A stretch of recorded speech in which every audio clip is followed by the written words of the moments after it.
दोस्तों आज के वीडियो में हम एंग्लो नॉर्मन एज के बारे में जानेंगे। तो दोस्तों पिछले वीडियो में हमने जाना था एंग्लो सेक्शन एज।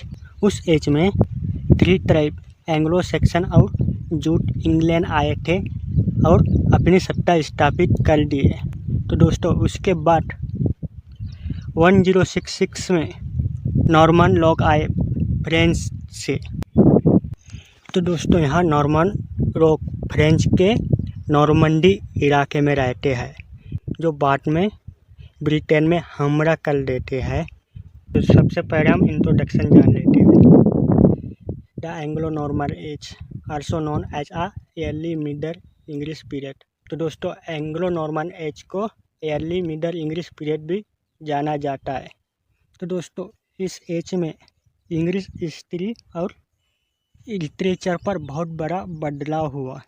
तो दोस्तों यहाँ एंग्लो नॉर्मन एज 1066 से 1340 तक चला और दोस्तों इसके बाद मिडल इंग्लिश पीरियड चालू हुआ जो जोपरी चौसल डोमिनेट करते हैं। तो दोस्तों एंग्लो नॉर्मन एज में लिंग्विस्टिक शिफ्ट हुआ। तो दोस्तों बैकग्राउंड जान लेते हैं। The Norman conquest. तो दोस्तों बेटर ऑफ अस्टिंग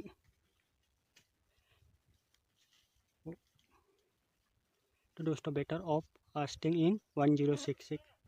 तो दोस्तों बेटर ऑफ अस्टिंग के बाद जैसे ही नॉर्मन लोग सत्ते पे आए उन्होंने और इंग्लिश को चेंज कर दिया।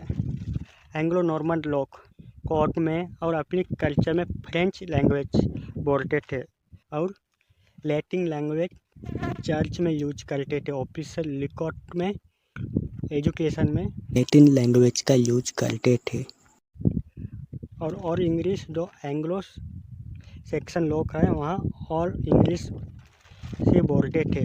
लेकिन समय के साथ और इंग्लिश में फ्रेंच वर्ड मिक्स हो गया और मिडल इंग्लिश लैंग्वेज तैयार हुआ जिसमें और इंग्लिश और फ्रेंच लैंग्वेज मिक्स है।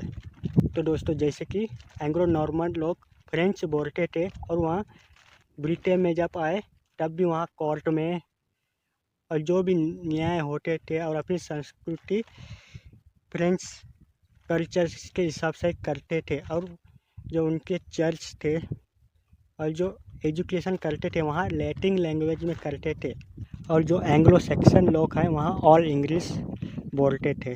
तो दोस्तों अब हम कैरेक्टरिस्टिक देख लेते हैं एंग्लो नॉर्मन एज के। Linguistic transformation. तो दोस्तों एंग्लो नॉर्मन एज में एक लैंग्वेज चेंज हुआ। जो एंग्लो सेक्शन एज में ऑल इंग्लिश बोला करते थे वहाँ फ्रेंच और इंग्लिश वहाँ मिक्स हो गए और एंग्लो नॉर्मन लैंग्वेज तैयार हो गए। यानी और इंग्लिश है और फ्रेंच लैंग्वेज वहाँ दोनों मिलके एक अलग ही लैंग्वेज तैयार हुए। Shift in literary theme from epic to romance. तो दोस्तों एंग्लो सेक्शन एज में इपिक लिखा करते थे लाइक अ बियोर। तो दोस्तों जो एंग्लो नॉर्मन एक है उसमें इपिक के बजाय रोमांस के बारे में लिखने शुरू कर दिए। रोमांस यानी एंग्लो नॉर्मन एज में एंटरटेनमेंट इंजॉय इस बारे में लिखने लगे। The chivalric code. तो दोस्तों द शिवरलिक कोड यहाँ एक प्रकार के रूल्स है सोल्जर्स के लिए। तो दोस्तों यहाँ शिवरलिक कोड में जो सोल्जर्स रहते हैं उन्हें अपने देश के प्रति हमेशा तैयार रहना चाहिए। उन्हें अपने किंग के प्रति हमेशा वफादार रहना चाहिए। तो दोस्तों उन्हें लोगों की मदद करना चाहिए। तो दोस्तों इस प्रकार से यहाँ एक रूल्स है द शिवरलिक कोड में। तो दोस्तों कोर्टली लव। तो दोस्तों यहाँ क्या है? तो दोस्तों कोर्टली लव मीन्स दरबारी प्रेम। तो दोस्तों इसमें ऐसा बताया जाता है जैसे कि एक किंग्स की पत्नी रहती है और एक सेवक रहता है।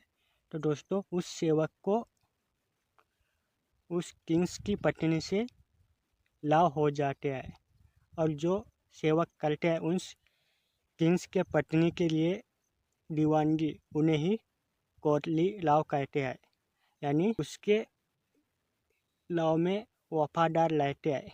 तो दोस्तों इसे कोर्टली लव कहा जाता है।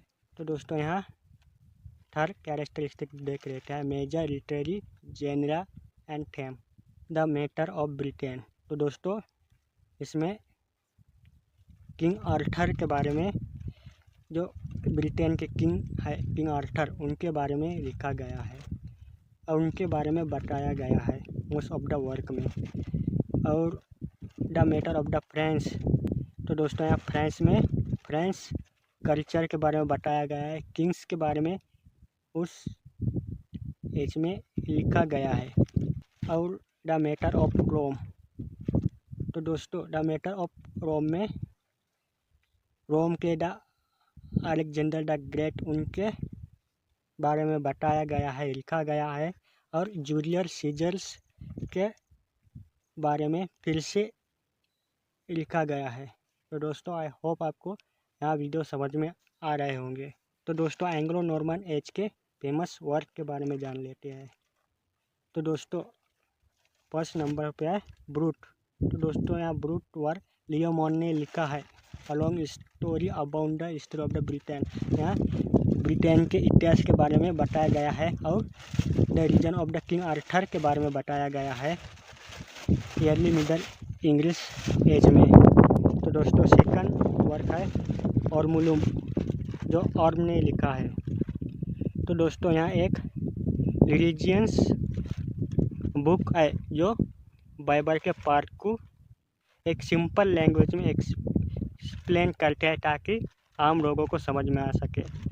इंक्रीज विषय, तो दोस्तों यहाँ एक एनोनिमस वर्क है जो इसे एक गाइड बुक की तरह समझ सकते हैं कि महिलाओं को कैसा जीना चाहिए, रिलीजियन लाइफ यानी धार्मिक जीवन महिलाओं को कैसे जीना चाहिए as a nun, as is teach prayer and good behaviour. तो इसमें टीच प्रेयर और गुड बिहेवियर के बारे में बताया गया है। तो दोस्तों फोर्थ वर्क है Sir Gawain and the Green Knight. तो दोस्तों यहाँ भी एक एनोनिमस वर्क है, a famous story about Sir Gawain.